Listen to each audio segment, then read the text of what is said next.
The taunting rule, right? The rule hasn't changed. It's a point of emphasis. And what we saw, right? 3 taunting calls the first week. We had 8 this week. That's a lot. I went back and taunting has only been its own foul since 1993. Before that, it was all grouped into unsportsmanlike conduct. And there were 2 major spikes over the last 20 to 25 years. One was in 2001, and where the year before in 2000, there were only 11 taunts all year. And then in 2001, it went to 34. And that's because it was a point of emphasis. The competition committee got together. And it says taunting an opponent is a foul under NFL playing rules, will be called by game officials. In addition, the taunting player may be fined. And it talked about actions directed at an opponent, and it talked about more the visual stuff. It talked about sack dances, Incredible Hulk, spiking the ball, spinning the ball. So that was an emphasis. In 2001, we saw a spike in fouls, 34. It went up to 42 the next year. And then it slowly, as we've seen over the years, it slowly, as you emphasize it less, the calls go down, and it went down to 2012 to 9 fouls. And then we emphasized it again in 2013.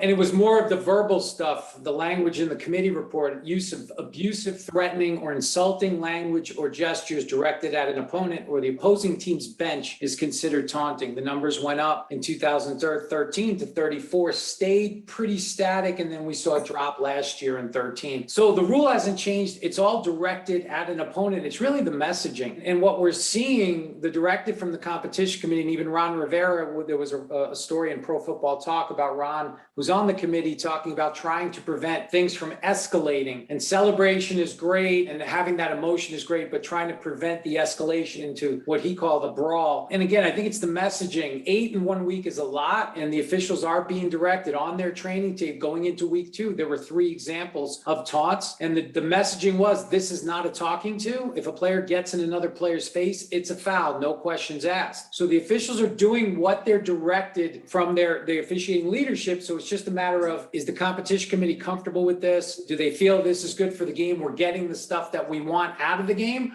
Or do they need to correct at some point? And, with Bill Polian and others who have been a part of that committee, I'd be interested to hear their thoughts, but that's kind of where we're at right now.